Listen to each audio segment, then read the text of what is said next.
Mesdames et messieurs, salut! Merci de nous rejoindre encore une fois au JT qui fait rigoler, ou l'hebdomadaire des bonnes nouvelles. Et attache ta ceinture, cette semaine je t'emmène dans le monde entier. Je commence par t'emmener à Budapest pour le Pizza Dog.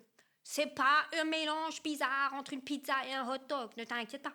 C'est une pizzeria qui a décidé de travailler avec la SPA de la ville et les refuges pour animaux.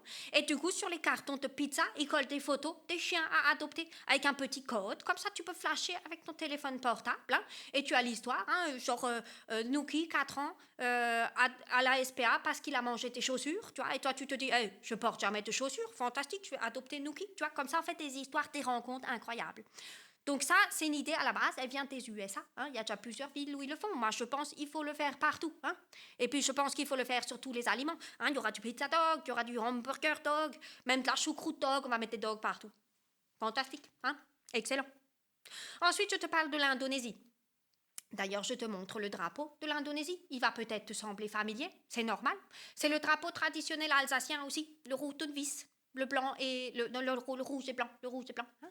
Donc voilà, c'est pour ça qu'il te semble familier. Ça, c'est le petit fun fact du jour, je t'en prie, c'est cadeau. Et donc là-bas, qu'est-ce qu'ils ont fait? Ils ont interdit l'obligation du port du voile à l'école pour les élèves et les professeurs. Parce que là-bas, ils ont 90% de la population qui sont musulmanes.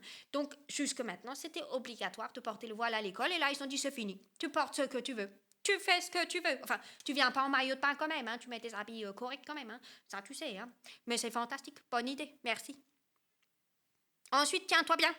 Je te parle d'Épinard qui envoie des emails. Je te jure que c'est vrai. C'est le MIT aux États-Unis, ils ont réussi à faire ça.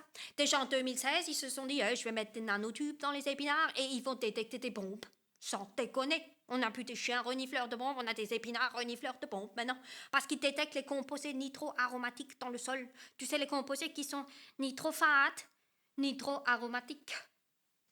Et du coup, les chercheurs, ils se sont dit, on va pas s'arrêter là, aux bombes. Maintenant, on va essayer de détecter la pollution et la sécheresse avant qu'il fasse sec.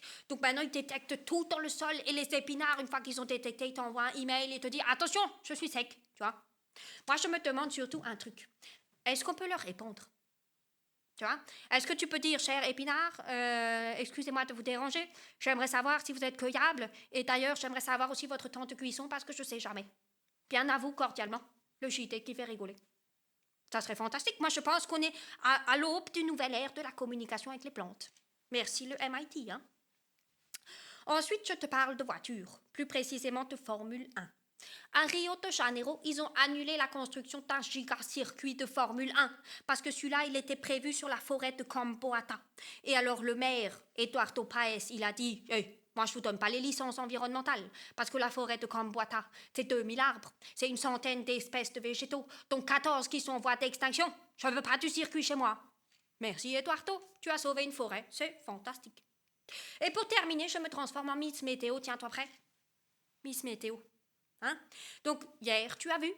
Le ciel était orange, c'était rigolo, et c'était le sable du Sahara. Mais ne t'inquiète pas, c'est pas inhabituel, ça arrive tous les ans quasiment, à peu près à cette période. Il y a une dépression, elle vient récupérer le sable du Sahara et avec le vent, ça le ramène ici et du coup quand il pleut, ta voiture elle est sale. Voilà, ça s'explique, hein. Et puis moi j'ai bien aimé l'ambiance apocalyptique qu'on avait hier, tu vois. Par contre, la mauvaise nouvelle, hein, c'est si tu as aéré ta maison hier, il va falloir faire la poussière cette semaine. Ça c'est une mauvaise nouvelle, effectivement. Et pour terminer, la pluie. C'est pas toujours une mauvaise nouvelle, la pluie. Notamment dans le Ride cette année. Tu sais, la zone inondable entre Strasbourg et Colmar. Hein? Eh bien, les crues de cette année ont permis de compenser les 4 dernières années de sécheresse. La nappe phréatique est même revenue à son niveau normal. Donc, tu dis merci, la pluie. Donc, quand tu sors, tu n'oublies pas ton parapluie et tu dis merci. D'ailleurs, j'ai mis des petits parapluies pour l'occasion, tu vois, pour célébrer la pluie.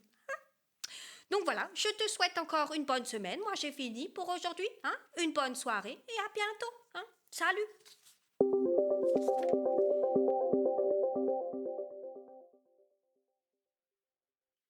Je chante dans la pluie. Je chante dans la pluie.